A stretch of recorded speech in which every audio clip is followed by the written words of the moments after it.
Well, our top story continues to be the weather as heavy storms are slamming the region, continuing to tonight. Dropping a lot of rain, flooding in a lot of parts, of our area. I mean, and we're talking bad flooding, cars being stuck, people having to be rescued out of their cars today. It's not good on Broadway and Main Street. That is happening right now in Johnson City. Take a look at this. This is State of Franklin Road. Okay, these are the high waters that Mark has been telling us about. And of course, State of Franklin. Look up to their waist. I'm trying to get a bearing on that. That's really close to just the downtown area, Roan Street. Yes.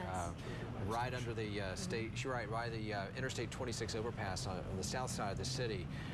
And Mark has been telling us this is going to happen as all this rain was just pouring out of the sky. And pictures streaming into WJHL on our Facebook page. We want to go to a computer tool we have here to show you this. Don't have a location. I saw a few moments ago we were getting photos in from the Kingsport area, Warpath Drive, other locations around Johnson City as well. I believe that we're going to find more frequent than not communities dealing with scenes like this tonight, right, Mark? Yeah, I don't think we're done with it yet. And as you look at Viper radar, if we can show you that, their complex of storms is sitting right on top of the Tri-Cities. Look at that. From Gate City, Kingsport has been really hard hit. Eastern and western Sullivan County.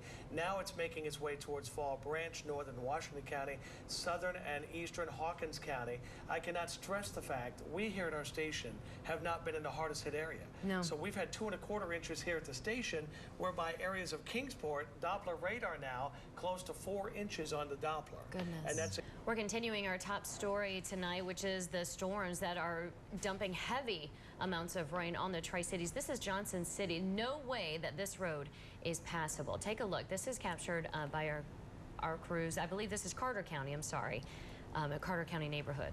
I'm thinking this is the Max Jet Road area, so it looks to me, and I'm seeing it corresponding with some email, that this is Max Jet Road behind the Milligan College area, and you're... Give you a little radar tour. Look at the rainfall. As we look at some of the radar, this is a radar estimated rainfall. Look at the totals here, 4 to 5 inches in parts of Sullivan County. That's why we're seeing the flooding going on, especially over areas of Sullivan County. And you see how in Johnson City we plotted 2.3 inches. It just shows you the accuracy of our Doppler radar. Tonight on News Channel 11 at 7, severe weather sparks flooding all around the Tri-Cities region. The rain continues to fall and the problems continue to mount after a landslide in western North Carolina. You're watching News Channel 11 in your corner at 7. Fast and furious. That's how these storms hit many parts of the region today. It's true. Emergency teams all across our region advise if you do not have to travel, stay home. The News Channel 11 team is in your corner with storm coverage tonight. And now we are looking again at another shot of Max Jet Road. This by Ted Overbay. As you can see water moving across the road. Bernie Alt sent us a photo in. This is Ham Hollow Road in Elizabethton. A lot of people on cleanup duty tomorrow. Tonight we want to see scenes from where you are. Send your photos into pix at WJHL.com. Armed storm chasers on the streets tonight. You're looking at a live stream from News Channel 11's Nate Murrow. He is around the Jonesboro area. Actually, it's Johnson City. That's Johnson City. He was in Jonesboro. Now he's in Johnson City. There's East Tennessee State University. You can follow our storm chasers on WJHL.com. Downtown Johnson City, a mess tonight. Remember, the danger of high water continues and will for several hours. Stuck vehicles. This is flash flooding at Broadway and Main in downtown Johnson City. Dan Wheely with the Washington County, Tennessee Rescue Squad told us crews did have to evacuate some people from a car there. Take a look at video from Castile Roofing in downtown Johnson City. Remember them? The owners tell us this is the 3rd time this month that the business has flooded. Right now they have 10 inches of water in their business, and workers once again battling the rising water inside that facility. It was ankle deep. Looks like it's getting a little deeper now. But News Channel 11's Tabitha Mills couldn't make it to that shelter. She was covering Fun Fest for us this evening, you'll remember. But the night turned out to really be anything but fun, right, Tabitha? That's exactly right, Sarah. We were literally inside of the cracked barbecue tent when the lightning and the heavy rain came down, and the Kingsport Police Department came by and said we had to evacuate immediately, and they told us to get into the nearest vehicle as possible. We actually hid out in the cracked barbecue van. Actually, this is downtown Kingsport. This is the downtown section, Center Street. Kingsport tonight really is dealing with a serious issue. So bad that the fire department spokesperson Barry Brickey calls News Channel 11 within the last half hour and says, we need you to get the word out. We've got a shelter set up. We need people who are in flood-prone areas to get out while they can safely. This is Center Street, water flowing over the street there. Thank you, David Stratton, for that video sent to pics at WJHL.com. And this is closer for us anyway. This is Johnson City, State of Franklin Road, the downtown area. They had to pull the cars out to put them on a wrecker because some folks got stuck. This is a low area. And Sarah, it's a flood-prone area, downtown Johnson City, we know, but it's not a safe area to be tonight. Yeah. Severe storms hit the Tri-Cities region hard, flooding cars, homes, and businesses. Tonight, we are spread out across the region to bring you team coverage. You're watching News Channel 11 in your corner at 11.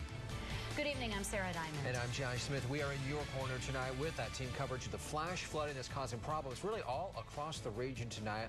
Let's begin with Chief Meteorologist Mark Reynolds. Mark, tell us, when's this rain coming to an end? Josh, I think the rain's going to continue for a couple hours, especially over parts of the northern viewing area. And take a look, we're still looking at aerial flood warnings here. These are for Scott County, Hawkins County, also into Sullivan County until midnight. Take a look at these scenes from downtown Kingsport. Unprecedented flooding there. Streets too numerous to mention. Impassable, more than a foot of water in many areas. Cars were flooded up to the doors. Just about all of the businesses along Market Street had water inside. For those who were at work at the time, the flood came with little warning. We was just pretty much working, and next thing we know, it's coming down. And we're hearing it in the back alley. I mean, it's coming through our doors, and then next thing we know, we look at the front, and it's flooding as well. Many who work downtown had to wade through water to get out. Some had to leave their vehicles behind due to the floodwaters.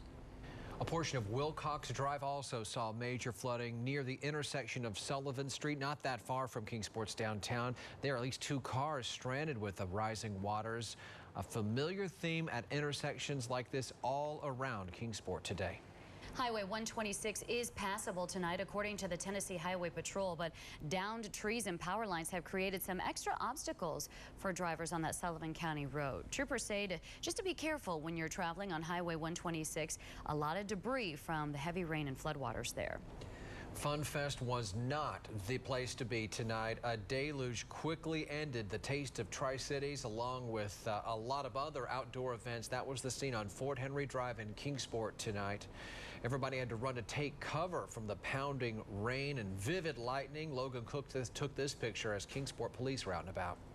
Viewers continue to lend a hand with our summer storm team coverage. A viewer sent us this video from the intersection of Eastman Road and Stone Drive. Viewers not heeding warnings going right through that deep water, but luckily they're still rolling through. Emergency teams remind you, do not drive through rising or standing water in the roadway. The Red Cross also opened a shelter. Tabitha Mills continues team coverage from Lenview Community Center. Well, heavy rains earlier today caused some major flooding throughout many areas in Kingsport. Several people were evacuated to the Civic Auditorium earlier today, but as the waters receded, fire officials gave those people rides home, and they were allowed to return home. There is only one shelter still open tonight. It is the Lenview Community Center. The Red Cross officials are here manning the shelter. As you can see,